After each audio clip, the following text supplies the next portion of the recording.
He's Howard Eibach, a former copywriter and creative director and the author of 2 books on the creative brief. And he's Henry Gomez, an ad agency strategist with 27 years of experience. Together, we're the Brief Brothers. We love talking about creative briefs, briefing, and advertising.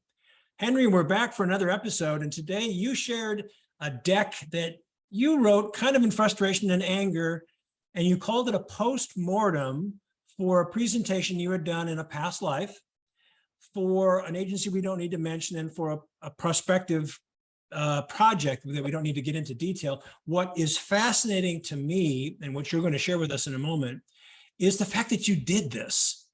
Because as we were talking about before we hit record, the question was, how many agencies do a postmortem on anything that they do, much less a presentation? This was a pitch. And as you pointed out in the talk, this wasn't a new business pitch. This was a pitch for a project between 2 agencies that were already on the roster for the particular client in question. So it wasn't like it was like a brand new relationship. It was not an RFP, or at least not a traditional RFP. But the fact that you went back because you were frustrated, you didn't get the project, and you had access to what the other agency had presented, or at least the details behind it, gives us an opportunity to shine a bright light on, behind the curtain stuff, inside baseball stuff, which is fascinating. And again, I asked the question, how many agencies do this? Because, when I do training on how to write a brief, and we look at an example of a creative brief in a small group, 3, 4, 5 people, and they're looking at this brief, before I have them break down and dissect what their questions and their comments are, I stop and I say, guys, when was the last time you actually had a discussion about a creative brief? And they look at me, it's like, we never do this. We never have this kind of conversation. And it's so refreshing to have, because it's not our brief. Nobody in this group wrote it. We can be free. We don't have to worry about anything, hurting anybody's feelings, saying the wrong thing, but they had a conversation. So while you set up this little presentation that you didn't give, it's like the angry email that you want to send and you never hit send, right? But that's, to me, what makes it fascinating.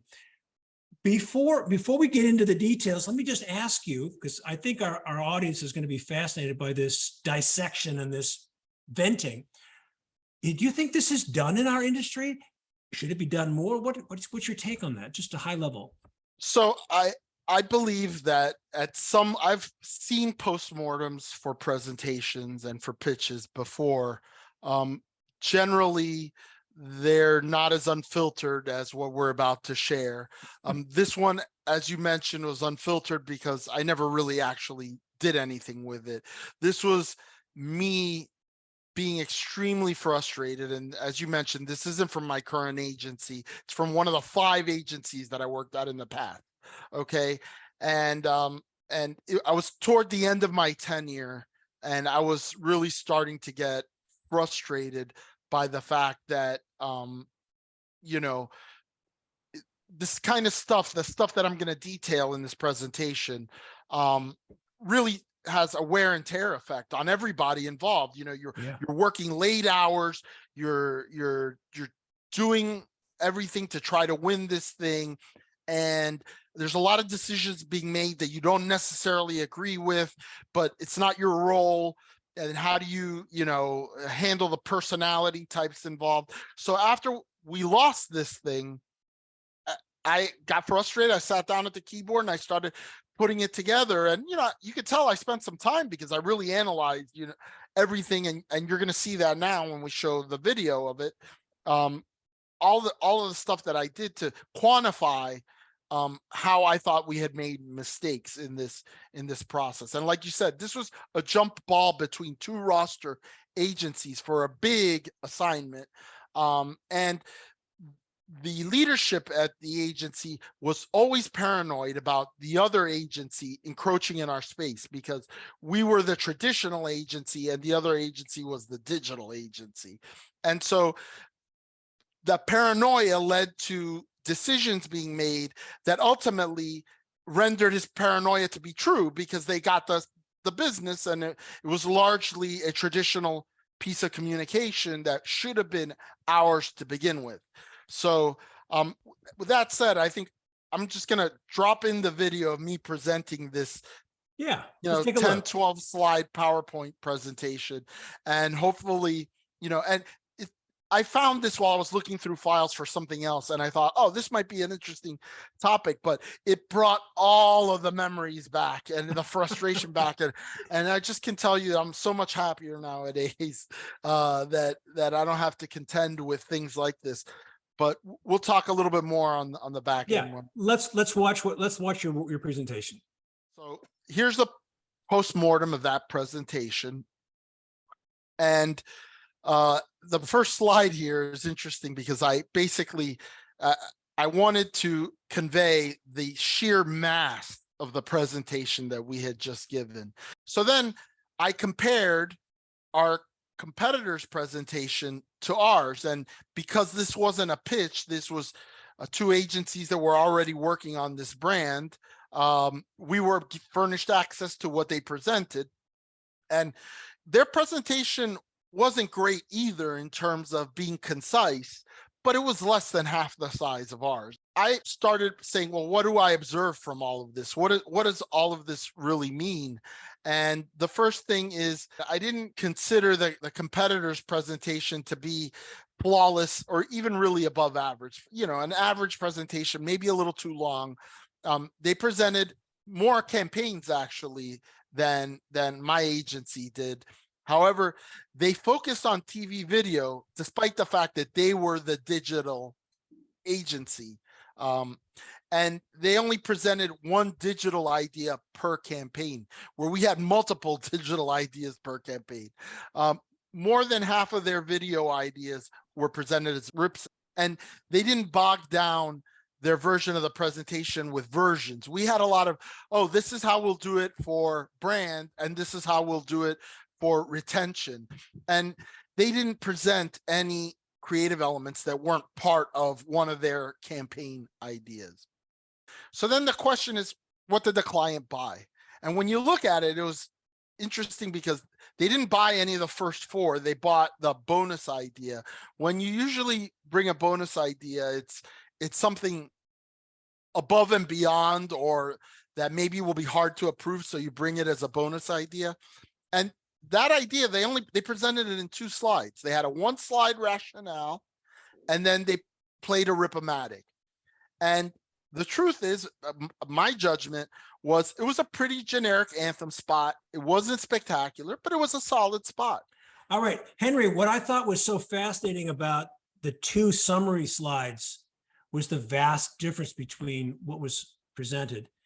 In spite of the fact that your competitive agency was not exactly concise, but there were so many elements to this. And, I'm always looking for parallels to our creative brief, which is really what we love to talk about. And the parallels are really clear.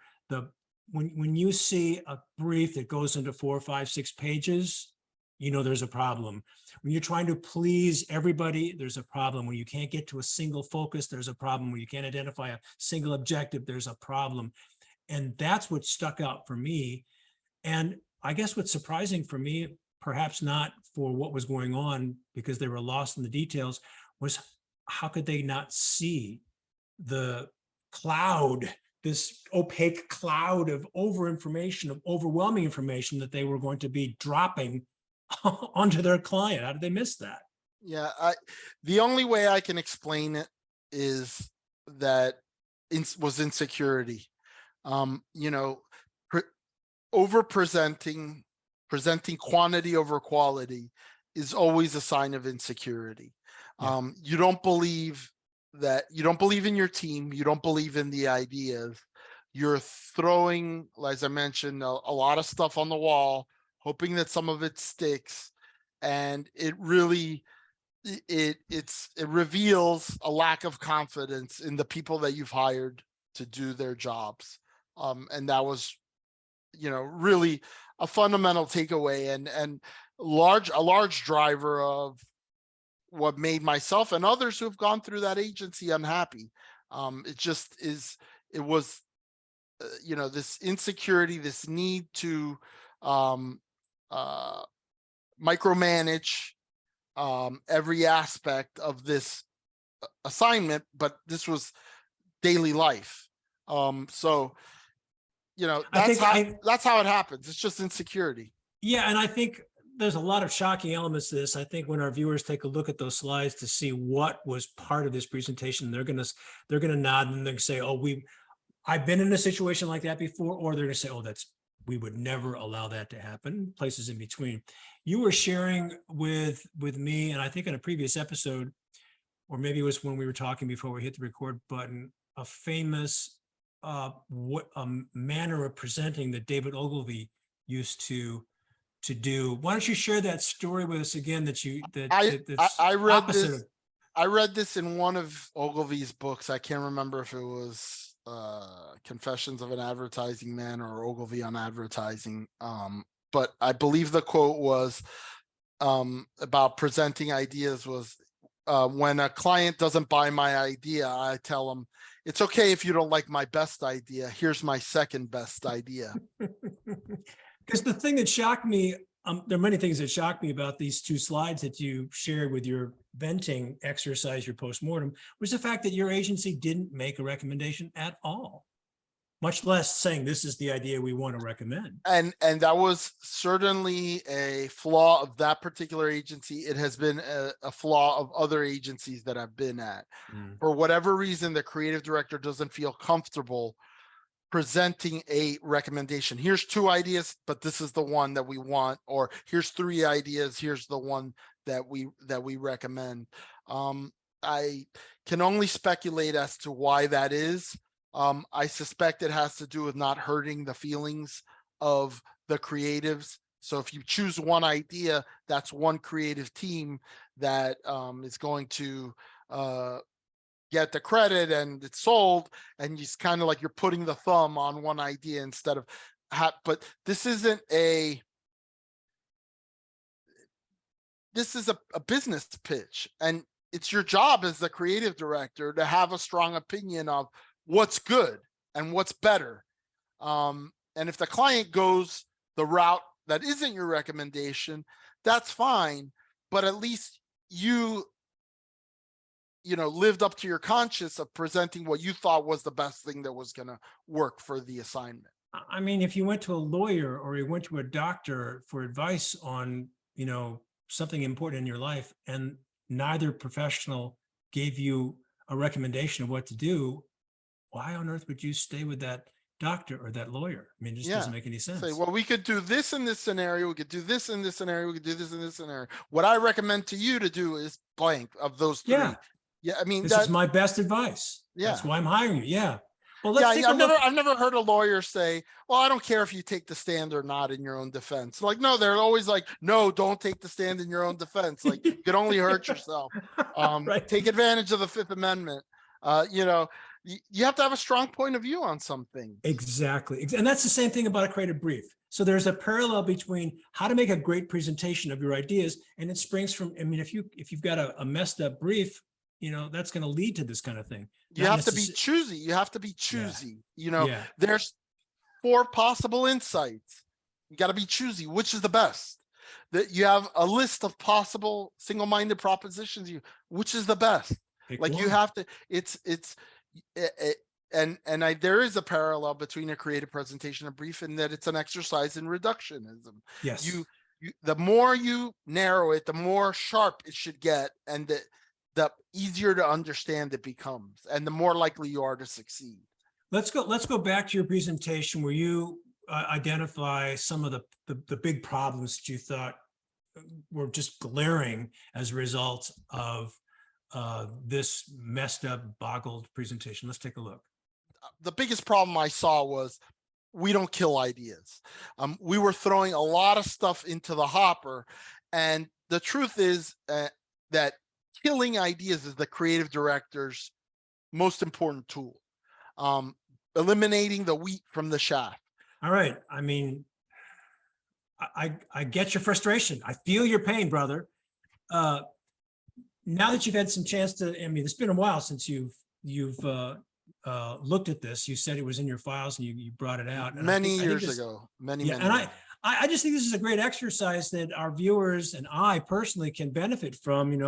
We talk an awful lot about how to avoid mistakes like this in a brief, and now we're seeing it in a presentation, easily fixable things. Talk for a minute about, your top line thoughts on this problem, one of the three problems that you identified. Yeah, the biggest one is the first one. It's killing ideas, although that even the word is harsh, right? Like eliminating ideas or setting ideas aside, if you want to be diplomatic, right? Not proceeding with ideas.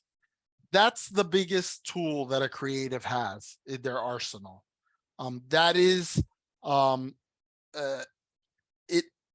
it's liberating because it liberates your workforce whose ideas weren't chosen to work on another assignment, or to help you polish the ideas that remain, that were alive in this assignment.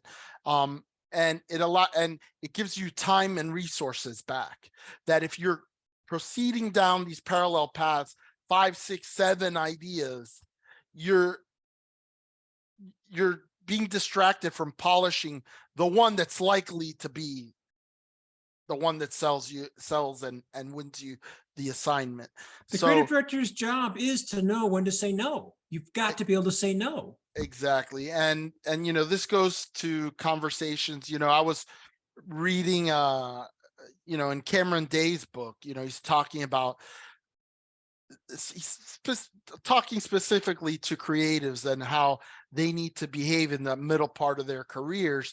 And part of it is nobody's going to train you how to be a good creative director. You got to kind of figure it out by yourself.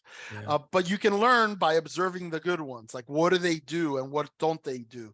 And the bad ones don't kill ideas. The good ones kill ideas. They're not ruthless about it. They just say, I'm going to move forward with these 3 for these reasons.